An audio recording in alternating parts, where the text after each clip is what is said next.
Hello, good day everyone. So, ito ay ang panghuling paksa para sa inyong lagumang pagsusulit sa ikatlong markahan. So, ah, unang paksa ay ang pagkalat ng unang digmaan sa daigdig, yung pagkakatatag ng League of Nations, ah, pag pagkatapos ng digmaang pandaigdig, at ang panghuli ay ang banta ng mga ideolohiyang totalitarianismo.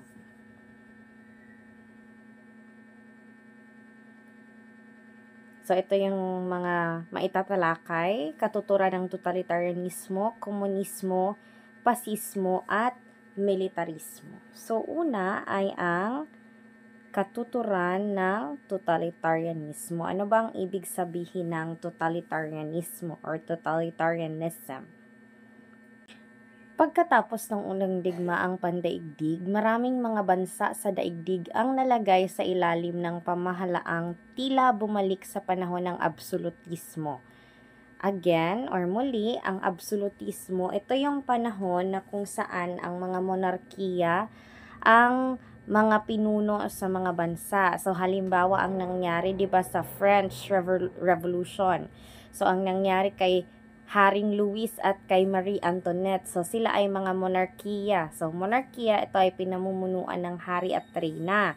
So sa panahon nila, 'di ba, naging abusado si Haring Louis XVI sa kanyang kapangyarihan na naging dahilan kung bakit nag-alsa ang mga tao sa kanya or sila ay nagkaroon ng rebellion. So, absolutismo ang tawag doon. So, ngayon, sa pagkatapos ng unang digmaang pandaigdig, ay kumalat na namang muli ang konsepto ng absolutismo. Pero sa ibang anyo or iba ng uri. So, iba-iba man ang kwento, pare-parehas naman ang kalagayan na nagdala sa kanila sa kanilang kinalagyan. Ang pag-urong ng liberalismo at pagsulong ng totalitarianismo.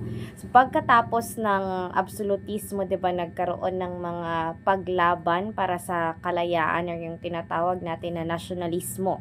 Una ay sa Estados Unidos or sa Amerika, tapos sumunod naman yung sa France or Pransya, yung French Revolution.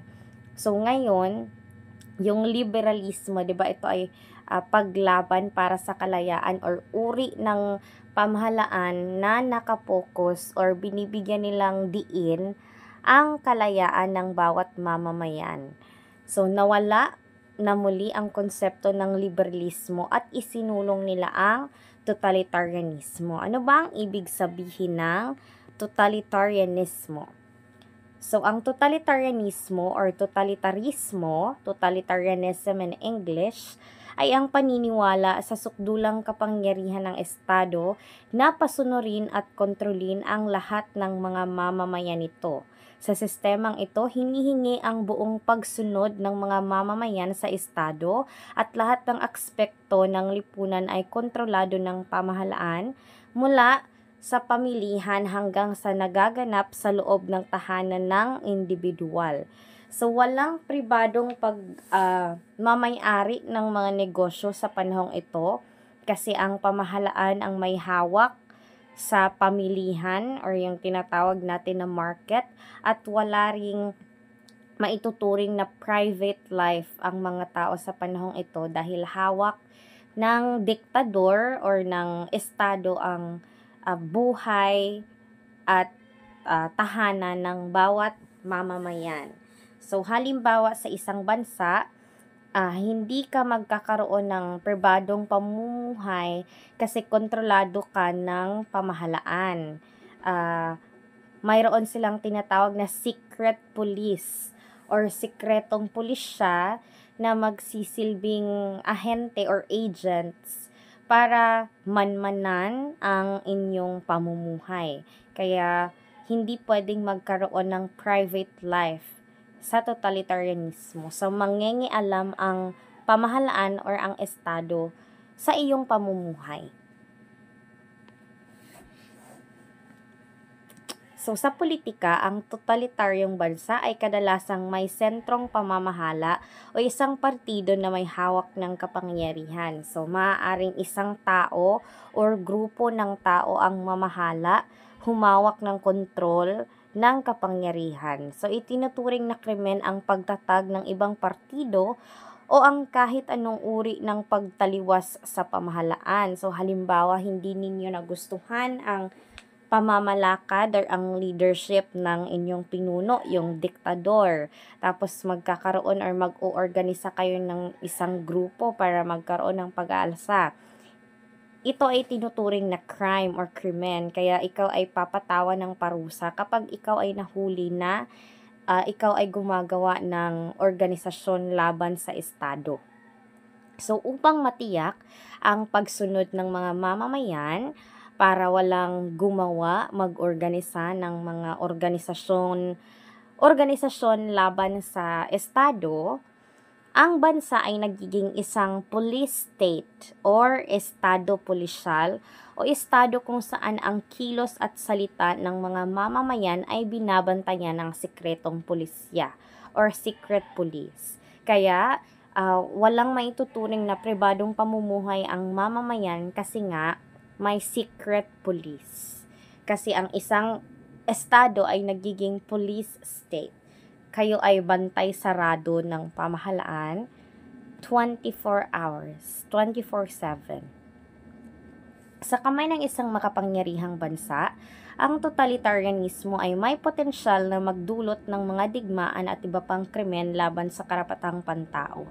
So habang tumatagal, nagkakaroon kasi ng pang-aabuso sa kapangyarihan sa totalitarianismo kasi nga 'di ba, hawak na nila ang buhay ng bawat tao, kaya minsan or kadalasan naaabuso na nila ang kanilang kapangyarihan, ang pamahalaan, na nagiging dahilan ng pag-aalsa ng mga tao kasi nga dadami ang krimen na mangyayari kasi hindi maikakaila na magkakaroon talaga ng mga taong hindi sasang-ayon sa kanilang pamamahala. Kaya posible at magkakaroon talaga ng mga rebellions, ng mga revolutions laban sa pamahalaan. Kaya nagkakaroon ng digmaan. Kaya ang totalitarianismo or totalitarismo ay isa sa mga dahilan kung bakit nagkaroon ng ikalawang digmaang pandaigdig or yung tinatawag natin ng World War II. So, yun ang konsepto ng totalitarianismo. Pagkontrol or paghawak ng isang estado sa lahat ng aspekto ng pamumuhay ng mga mamamayan. Again, walang pribadong pamumuhay, walang private life. Kasi kontrolado lahat ng mga mamamayan. Kaya nagkakaroon or nagiging dahilan ito ng hidwaan or digmaan kasi nga kadalasan naaabuso ng estado ang kanilang kapangyarihan kaya nagkakaroon ng mga organisasyon, ng mga rebellion or pag-aalsa. Pangalawang konsepto or banta ng totalitarianismo ay ang tinatawag natin na komunismo. So ito yung nasa picture yan si Vladimir Lenin. So 'di ba si Vladimir Lenin, siya ay ang pinuno ng mga Bolshevik sa Russia at pinababa nila sa pwesto si Nicholas II or si Nikolai dahil nga hindi na nila gusto ang pamamahala ni Nicholas at 'di ba nagkaroon na ng digmaang civil or civil war sa loob mismo ng Russia noon kasi pati yung kanilang mga sundalo ay hindi buong loob na gustong lumaban para sa kanilang bansa. So, ang mga Ruso ay dumaan sa isang rebolusyong komunista noong 1917 na nagdulot ng pagtatag ng Unyong Sobyet. Ngunit hindi naganap sa hawak ng Partido Komunista ni Vladimir Lenin ang Russia hanggang sumapit ang 1923. So matapos nito ay sinagawa ni Lenin at ang kanyang kahalili na si Joseph Stalin ang pinakamalaking eksperimentong panlipunan sa kasaysayan, ang pagbuo ng isang komunistang bansa. So ano ba ang ibig sabihin ng komunismo? Ano ba ang inilalaban ng mga komunista. So pagkatapos ni Vladimir Lenin, again, hindi niya nahawakan totally or ng buo ang Russia noong panahong iyon. Kaya, sa panahon ni Joseph Stalin na kanyang kahalili or yung pumalit sa kanya, magkakaroon sila ng malaking eksperimentong panlipunan sa kasaysayan. So, ang komunismo ay isang kaisipan o ideolohiya na naglalayong magtatag ng isang lipunang walang uri or classless, kung saan ang lahat ng ari-arian at yaman ay pag-aari ng komunidad sa halip ng mga individual. Ito ay kaisipang tugon sa hindi patas na sistema ng kapitalismo.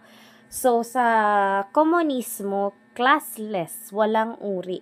Sa lipunang ito, walang mayaman at walang mahirap. So, kagaya ng nasabi ko noong nakaraang talakayan natin, sa dalawang section, sa Mother Mary at sa Holy Child, mukhang hindi ko pa ito na italakay sa Saint Joseph. So, sa komunismo, again, sa lipunang ito, halimbawa, hawak ko kayong lahat. Ako yung pinuno ng isang komunistang bansa. Ako yung leader ng 3 seksyon. So, ang mangyayari, ang bawat sa isa sa inyo ay magtatrabaho para sa akin, para sa inyong leader. Ang mangyayari ay kokolektahin ko ang lahat ng inyong kita, bawat isa sa inyo, lahat kayo sa grade 8 level, lahat ng inyong kita ay mapapasa akin at ako ninyong bahalang mag-divide or maghati-hati sa bawat isa sa inyo para maging fair lahat. Walang mahirap at walang mayaman. Yan ang konsepto ng komunismo. Classless, walang uri. Kaya walang mayaman, walang mahirap kasi nga pantay-pantay lahat. So, sa nasabi, ito ay sagot sa konsepto ng kapitalismo. So, sa panahon ng industrialisasyon, di ba sa panahong ito nagkaroon ng imbensyon ng iba't ibang uri ng mga makina na naging dahilan kung bakit nagkaroon tayo ng tinatawag na mass production. So sa mass production, 'di ba, nagkaroon na ng production para sa lahat. At dahil dito nagkaroon ng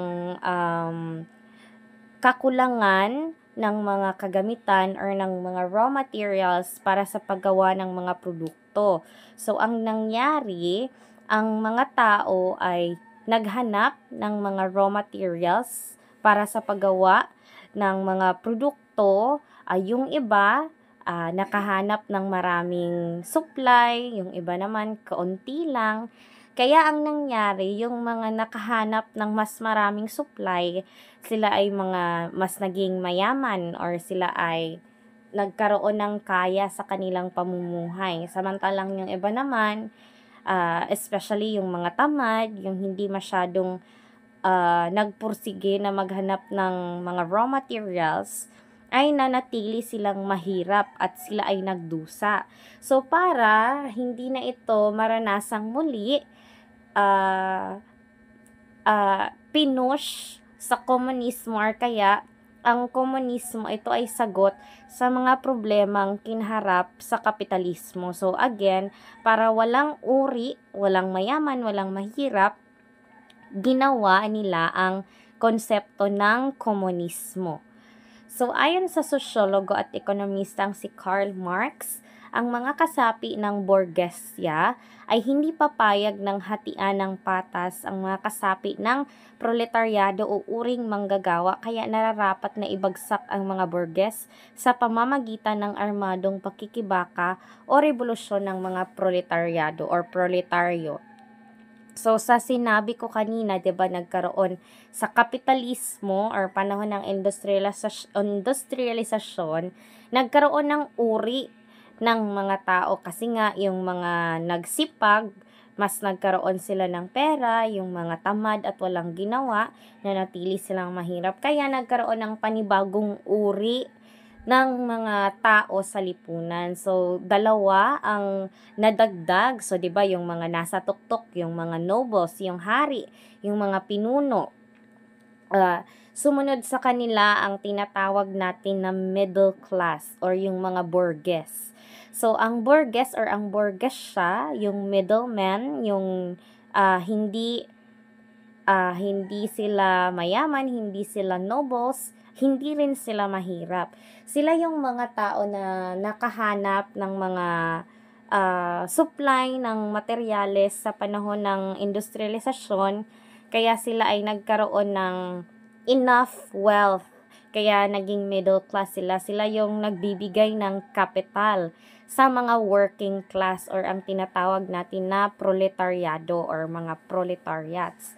So, ang nangyari, ang mga Borges or yung middle class ay naabuso rin ang kanilang rank or ang kanilang antas sa lipunan. So, ang ginawa nila, nagbigay na lang sila ng mga kapital para sa mga proletariat at sila ay naghintay na lamang na tumubo yung kanilang kapital. So, ang mas nagkaroon ng trabaho ang mga proletaryado or ang mga working class. Kaya, umabot yung panahon na nagkaroon na ng revolusyon ang mga proletaryado kasi nga masyado na silang inabuso.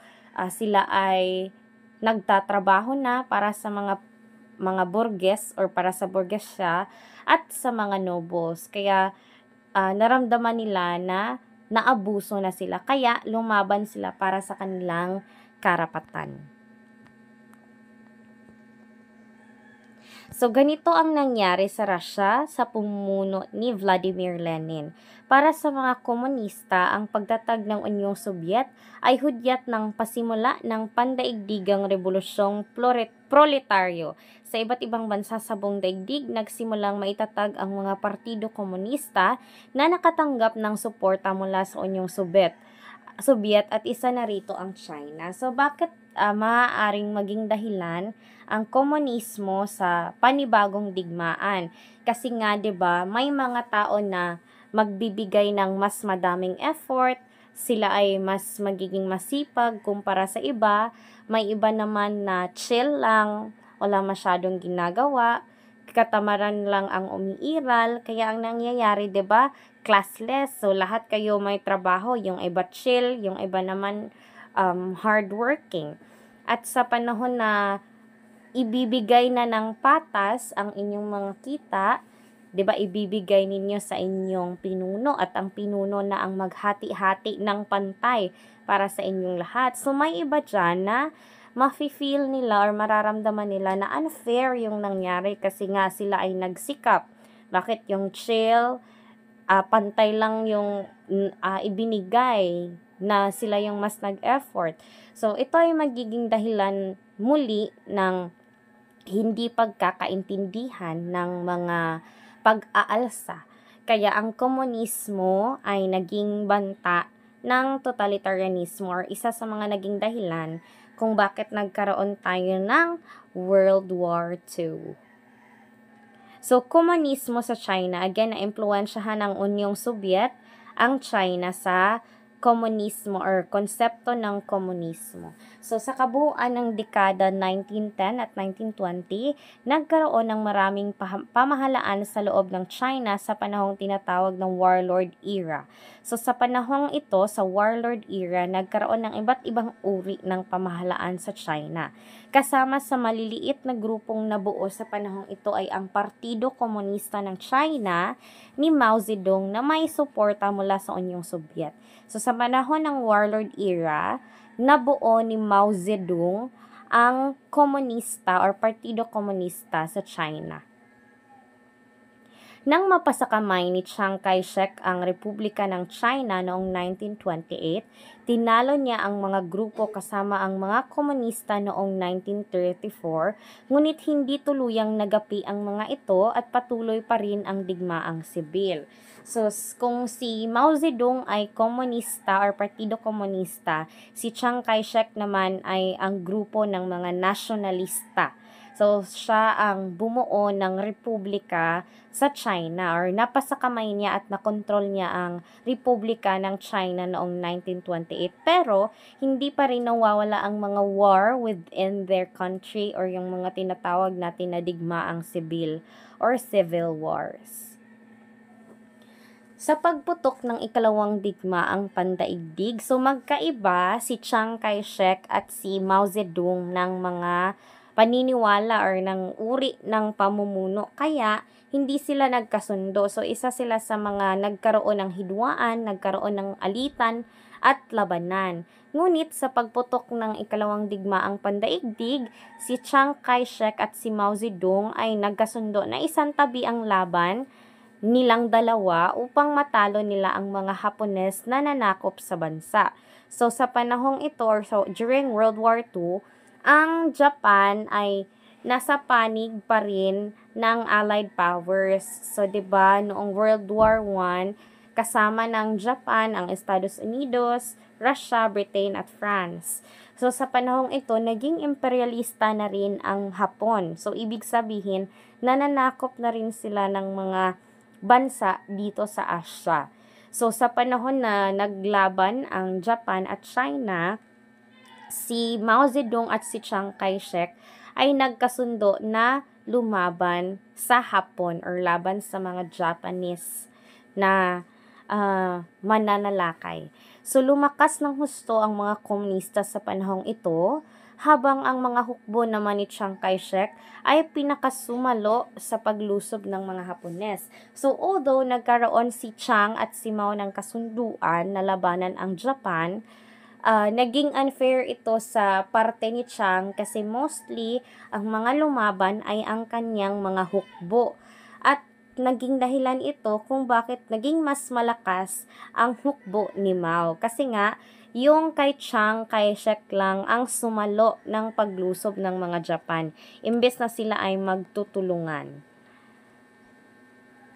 Pagkatapos ng digmaan, hindi nagkasundo sina Chiang at Mao, at sa suporta ng Unyong Sobyet, natalo ng mga komunista ang mga nasyonalista ni Chiang na lumikas sa isla ng Taiwan at doon ipinagpatuloy ang kanyang pamahalaan. So, 'di ba, humina na ang nasyonalistang partido ni Chiang Kai-shek at lalong lumakas ang kay Mao Zedong. Hindi sila nagkaintindihan kasi nga sa nangyari sa digmaan, napabayaan ng mga komunista yung mga nasyonalista sa labanan. Kaya sila ay hindi nagkasundo at nagapi or nasakop na kontrol nila Mao Zedong yung hukbo ni Chiang Kai-shek. Kaya lumayas at lumikas na lang ang hukbo ni Chiang Kai-shek patungong Taiwan. Kaya kung oobserbahan natin sa kasalukuyang panahon, ang Taiwan, 'di ba, sila rin ay mga mostly Chinese people at kanilang salita rin ay Chinese. Napasa kamay ng mga komunista ang China noong Oktubre 1, 1949 at itinatag ang tinatawag nating Republika Popular ng China or People's Republic of China or PRC ni Mao Zedong. Tuluyan ang nakontrol ng komunista or komunismo ang China sa pamumuno ni Mao Zedong. Pamamaraan ng komunismo. Nagsagawa ang mga pamahalaan ng Unyong Sobyet at ang China ng malalaking pagbabago sa lipunan at ekonomiya. Ipinagbawal nito ang mga pribadong negosyo, nagsagawa ng industrialisasyon at inuna ang mga pangangailangan ng kanilang bansa, kabilang ang pagpapalakas ng hukbong sandatahan. So again, lahat ay hawak ng gobyerno, especially yung pamilihan, yung market, at ang kita ng mga tao. So, ang ginagawa, pinapatrabaho nila yung mga tao or yung mga mamamayan, kukolektahin ang lahat ng kita, lahat ng ani ng mga mamamayan, at ang pamahalaan na ang de-divide or maghahati-hati ng pantay-pantay para sa mga mamamayan, para nga walang uri, walang mayaman, walang mahirap. At pinalakas rin nila ang kanilang hukbong sandatahan. Sa kasamaang palad, nagdulot ang ilang komunistang polisiya ng mga panahon ng taggutom o tagsalat dahil sa hindi tugmang pagkontrol ng supply ng pagkain, tulad ng nangyaring Holodomor sa Ukraine. So, dahil nga ginusto ng mga pinuno na magkaroon ng maraming supply para mas malaki yung kikitain ng bansa, naging abusado na ito sa parte ng mga mamamayan kasi trabaho lang sila ng trabaho, hindi sila makakain ng tama kasi yung mga ani nila, yung kita nila napupunta lahat sa pamahalaan. So kaya nagresulta ito ng tagutom or tagsalat. So unang halimbawa ay ang nangyari sa Ukraine. Ukraine, ito ay parte ng Unyong Soviet noon, sa USSR or yung Soviet Union, yung Ukraine, nangyari ang tinatawag na Holodomor or Ukraine famine between 1932 at 1933 at maraming namatay sa famine or sa tagsalat na ito sa Ukraine kasi nga mas ginusto nilang magkaroon ng maraming supply, inabuso nila yung mga mamamayan para magtrabaho at nagresulta ito ng maraming mataas na bilang ng pagkamatay ng mga mamamayan. Yun ay ang nangyari sa Unyong Soviet. Nagresulta rin or nagkaroon din ng ganitong insidente or sitwasyon sa China. Ito ay ang resulta ng kampanyang Great Leap Forward ni Mao Zedong na nangyari sa buong China between 1960 at 1962 na nagdulot ng pagkamatay ng milyon-milyon. So, ninais ni Mao Zedong, so ang Great Leap Forward, ito ay sa pagkontrol ng dami ng supply or ani ng kanilang mga produkto. So, ang ginawa o pinatrabaho rin ng sobra-sobra ang mga mamamayan para mas lumaki yung kanilang kita, mas lumaki yung kanilang ani, na nagresulta rin ng maraming namatay. Kasi nga, sobra na sa trabaho, overwork na yung mga mamamayan noon, at hindi rin sila nakakain ng maayos, kaya sila ay namatay. So, dalawa lang iyan sa nangyari sa buong mundo. So, yung Holodomor at yung Great Leap Forward sa China.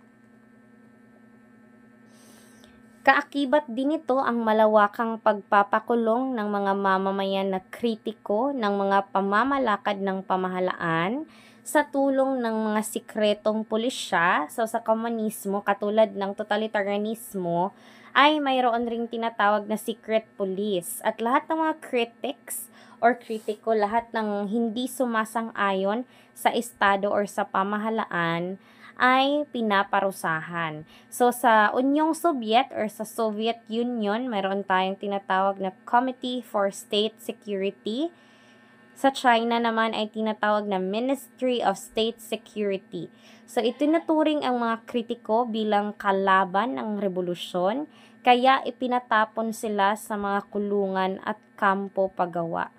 So, yung iba, yung mga kritikong nahuli, ginawang mga trabahador, yung iba kinulong, yung iba naman pinatay. So, yun ang nangyari sa komunismo. Again, ang goal nila or yung kanilang nais makamtan ay ang lipunang walang uri. Pangatlo ay ang fascismo or fascism, fascist Italy, at ang nazismo or Nazist Germany. So, ito na ang isa sa magiging hudyat ng World War II. So, ang Italia ay bahagi ng mga aliado or allied powers noong digmaang pandaigdig or noong World War I. So, alam natin na mula sa Triple Alliance ay ang Italy ay umanib sa Triple Entente na naging allied powers. Bakit nga siya palit or umanib sa kabilang grupo sa triple intent or yung tinuturing na allied powers, 'di ba? Kasi pinangakuan siya ng Britanya na bibigyan ng mga teritoryo ng dagat Adriatico. Yun yung naging dahilan kung bakit si Italy nag-transfer sa allied powers. Maraming mga Italyano ang nasawi sa digmaang ito kaya inaasahan ng bansa na maganda ang makukuha nito sa kasunduang Versailles. Ngunit hindi pinagbigyan ng Britanya, Pransya at Estados Unidos ang maraming hiling ng Italia, kaya pakiramdam ng maraming Italyano ay pinagtaksilan sila ng mga kaalyado. So kasi hindi nabigay sa kanila yung mga ninais nilang teritoryo sa Adriatic Sea, kaya nagkaroon sila ng parang hinanakit. So, na-feel nila na sila ay pinagtaksilan ng kanilang mga kaalyado. So, imbes 'di ba na ibigay sa kanila yung teritoryo, ay nagkaroon ng sistemang mandato. So, 'di ba yung mga klase A, klase B, klase C. So, kaya they felt bad about it. At ang nangyari, dahil dito, lumakas ang Partido Pasista ni Benito Mussolini. So, si Benito Mussolini, siya ay pinuno ng Partido Pasista ng Italy na naglayong palakasin ang militar ng bansa at maging mas agresibo sa imperialismo. O diba they felt bad about what happened sa kasunduang Versailles kasi nga yung teritoryong pinangako sa kanila. So, ang ginawa nila sa pasismo kasi, ito ay parang ito ay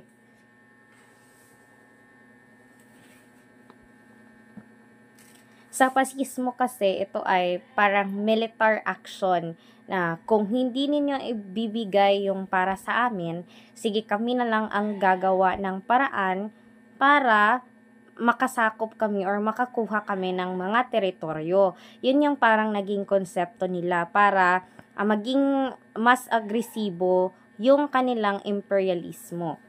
So, matapos ang isang maikling kudeta ng mga opisyal na militar, iniluklok ni Mussolini ang kanyang sarili noong 1922 bilang diktador na may titulong Il Duce or pinuno.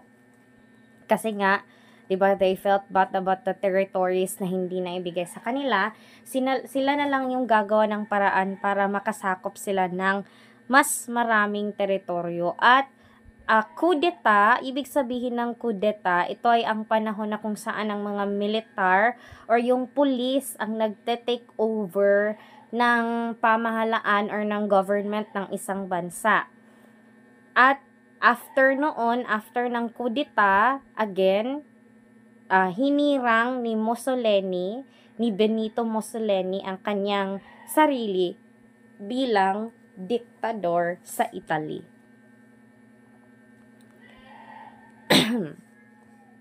Yun ang nangyari sa fascist Italy or pasismo sa Italia. Again, gumawa sila ng hakbang or yung kanilang movement para maging mas agresibo yung kanilang imperialismo or yung kanilang pananakop pagkuha ng mga teritoryo. Yun yung unang dahilan or pangunahing dahilan.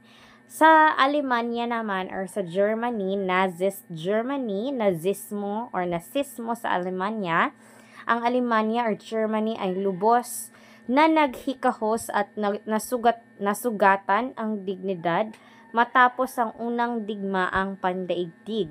Pakiramdam ng maraming Aleman ay hindi naging patas ang kasunduang Versailles sa kanilang bansa. Napilit silang magbayad ng milyon-milyon kada taon sa Pransya at iba pang mga nanalong bansa ng Allied powers. So again, they felt wronged about it. Kasi bakit sila lang yung naparusahan. So upang makabayad ang Germany, nag-imprenta sila ng maramihan ng pera or nag-imprenta ng maramihang pera ang pamahalaan ng Alemanya na nagdulot naman ng pagbagsak ng halaga ng kanilang salapi at ng pagtaas ng presyo ng mga bilihin. So, ang nangyari, yung kanilang naging reasoning or logic ay mag-print na lang sila ng maraming money para makasupply ay makabayad sila ng kanilang utang. The thing is, sa ekonomiya kasi, kapag mas marami na ang supply ng pera, nawawalan na ito ng halaga or money lost its value kapag madami na ang supply nito. So, halimbawa, kapag maraming na-print na 1,000, lahat tayo dito ay may 1,000. So, 'di ba, hindi na siya valuable kasi pareho na tayong lahat na may 1,000. So, ano pa ang halaga nito kung kaya naman natin magkaroon ng 1,000 ng ganun-ganun na lamang. Kaya nawawala ang halaga ng pera kapag tumaas ang supply nito. Kaya sa ating ekonomiya, mayroon tayong ahensya ng gobyerno or yung Bangko Sentral ng Pilipinas. Sila yung nangangasiwa or sila yung nagmamanage ng pag-print or pag-supply ng pera. Kasi nga, kapag mas madaming supply ng pera, nawawalan na ito ng value. Ano pang value ng 1,000 kung lahat na tayo may 1,000? So, ang mangyayari, mas magiging mahal yung mga produkto kasi may 1,000 naman na tayong lahat. So, mas magiging mahal yung mga produkto na magiging dahilan ng pagbagsak ng ating ekonomiya. So, yung lumpia sa kantin or yung turon sa kantin, imbes na tag 5 pesos, magiging 500 per piece na iyon kasi lahat naman tayo may 1,000. So, yun yung concept or yun yung parang pagpapaliwanag kung bakit nawawalan ng value ang pera or ang money kapag marami ang supply nito. So, tumaas ang halaga ng kanilang mga bilihin, kasama pa rito ang naramdamang negatibong epekto ng pagbagsak ng ekonomiya ng Estados Unidos. So, yung nangyaring Great Depression sa USA sa previous natin na lesson, ay naitalakay natin yan during online class. Yung Spanish flu at yung Great Depression, so yun yung mga nangyari, 'di ba? Pagkatapos ng unang digmaang pandaigdig. So, hindi lang yung United States ang nakaramdam, 'di ba, ng mga epekto ng Great Depression, kundi pati ilang mga bansa rin ng Europe at sa buong daigdig. So, bumagsak ng tuluyan ang ekonomiya noong panahong iyon. So, may picture nga or may nakita akong picture after the Great Depression. Tawag dito, yung babae is nakakaramdam ng lamig kasi nga, 'di ba, doon nag-snow. Tapos, hindi niya afford bumili ng panggatong or yung firewood kasi mahal bumili ng firewood. So, ang ginawa niya, sinunog na lang niya yung pera para mainitan or makaramdam siya ng init. Kasi, mas mahal ang firewood or hindi niya afford yung firewood, sa goat or sa kambing. So, sa Italia, ninais ni Mussolini na muling maitatag ang isang bagong imperyong Romano at naging agresibo sa pagkuha ng mga kolonya at pagsakop ng mga teritoryo. So, di ba ang ginawa nila, nagsakop or nagkontrol na lang sila ng ilang mga teritoryo kasi nga hindi na ibigay sa kanila yung ipinangako, 'di ba, ng Britanya. So, sila ay gumawa na lang ng paraan para magkaroon sila ng mas maraming teritoryo at kolonya. Sa Alemanya naman, layo ng mga Nazi. So, ang pinuno pala ng Alemanya ay si Adolf Hitler. Sa Italy, si Benito Mussolini. Sa Alemanya or Germany, si Adolf Hitler. Layo ng mga Nazi ang pagpapalaganap ng rasismo o paniniwala sa superioridad ng isang lahi. Ayon sa mga Nazi, ang mga lahing puti o Europeo ay ang superior sa lahat ng mga lahi at ang mga Aleman ay ang pinakataas sa lahat ng mga Europeo. Wait.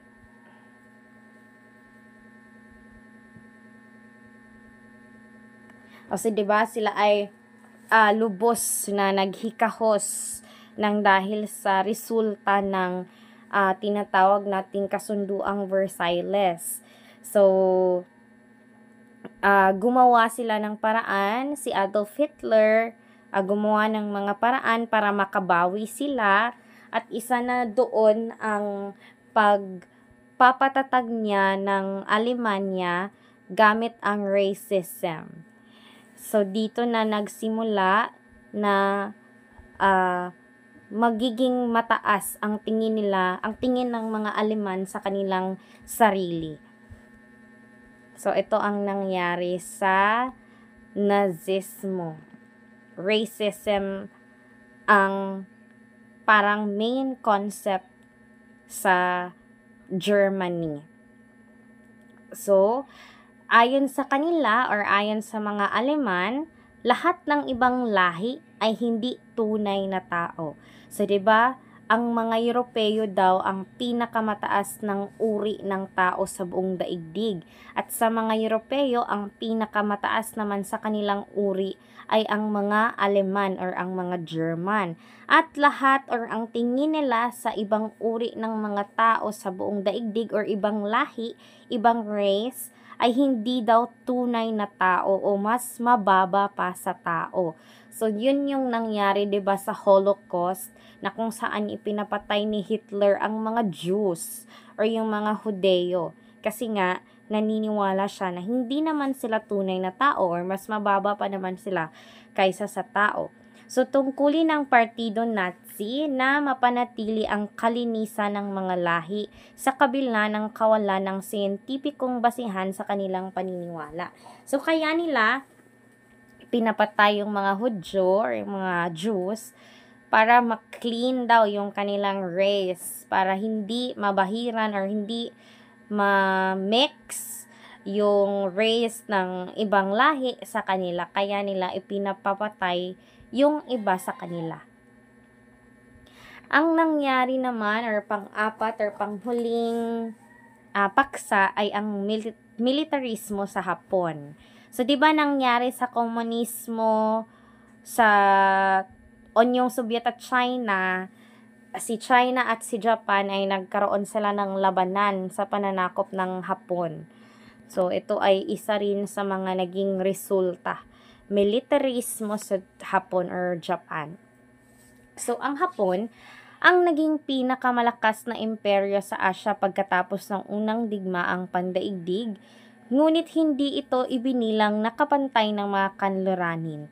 Ang kondisyon ng Hapon noon ay isang bansa na may lumalaking populasyon, may mga industriyang kailangan ng hilaw na materyales para sa produksyon at heograpiya na salat sa yaman. So, lumalaki yung kanilang populasyon, dumadami yung kanilang tao, kulang na rin ang materyales nila para sa raw materials nila, para sa gawa ng mga produkto, at salat sa yaman, hindi masyadong maraming resources sa Japan. Kaya ang ginawa nila, naging isa silang imperialistang bansa. Kaya nila sinakop ang kanilang mga karatig or mga kalapit na mga bansa dito sa Asya. So, may mga partidong liberal na noon pang dekada 1920 sa politikang Hapones na naglalayong mas pag-igihin ang pakikipagkaibigan at pangangalakal sa mga imperyo at bansa, especially sa Asya. Sa kasamang palad, apektado rin ng Hapon ng pagbagsak ng ekonomiya ng Estados Unidos. Again, whole world yung naapektuhan ng Great Depression at nagdulot ito ng pagbagsak ng mga partidong liberal sa bansa. Pumalit naman ang paglakas ng militar bilang paksyon sa pamahalaan at maaaring gamitin ng militar sa pagsulong ng imperialismo at pagpapalawak ng teritoryo. So, mas pinaigting nila ang militarismo or yung kanilang military para nga sa pagsulong ng imperialismo. Kagaya ng nangyari sa Italy, yung pasismo sa Italy. Noong 1905, nagapi ng Hapon ang Russia na isang malakas na imperyo sa digmaang Russo-Hapones para sa teritoryo ng Manchuria at Korea. Mahalaga ito dahil ito ang unang beses na natalo ng mga Asyano ang mga Europeo sa digmaan. So, nagharap or nagkaroon ng labanan sa pagitan ng Japan at Russia at first time na nangyari na ang mga Asyano ay natalo nila ang mga Europeo. Kasi alam naman natin na mga European countries yung mas pinaigting 'di ba nila yung pakikipaglaban, mayroon silang mga advanced na mga machines and weapons for wars. So, lumakas ang kapangyarihan at impluwensya ng militar sa pamahalaang Hapones. So, militarismo or ang konsepto ng militarismo, ito ay kaisipan na ang militar bilang puwersang pampolitika, ang layo nito ay gumamit ng lakas pandigma bilang solusyon sa mga suliranin ng bansa tulad ng kakulangan sa lupain at pinagkukunang yaman. Para mas madami ang kanilang masakop na teritoryo, mas madami silang makuha na mga hilaw na materyales, pinaigting nila ang kanilang hukbong militar. So, ito ay ang konsepto ng militarismo, paggamit ng militar bilang puwersang pampolitika. At doon nagtatapos ang banta ng totalitarianismo. So, totalitarianismo, paghawak ng kontrol sa isang bansa, anumang aspekto sa lipunan, walang pribadong pamumuhay ang mga tao or mamamayan kasi nga may tinatawag tayong secret police. Komunismo naman ay ang konsepto na kung saan gusto nilang makamit ang isang classless society or lipunang walang uri, walang mahirap, walang mayaman. Pasismo sa Italy, panahon na kung saan pinaigting nila ang kanilang imperialismo, ginawa nilang mas maging agresibo ang kanilang pananakop or pagkuha, pagkontrol ng mga teritoryo kasi nga 'di ba, hindi natupad yung pangako ng Britanya or ng Britain ng mga teritoryo para sa Italy. Nasismo ang kanilang paglaban or pagkaroon ng pag-aalsa o revolusyon nang dahil sa iba yung dating sa kanila nung parusa na ipinataw sa Treaty of Versailles. Kaya sa pamumuno ni Adolf Hitler, ang main goal nila ay malinisan or malinis ang kanilang lahi. Kaya 'di ba, ipinapatay niya ang hindi nila kauri. Racism ang konsepto or pangunahing konsepto sa nazismo at militarismo ang paggamit ng Japan ng militar para sa pagkontrol ng mga teritoryo. So ito na yung huling paksa para sa ikatlong markahan. At I believe na nasend ko na ang ibang notes para sa third quarter exam ninyo. Just stay home and stay safe and do advanced reading at mag-aral kayo para makakuha kayo ng malaking marka para sa lagumang pagsusuglit. So, that would be all and goodbye!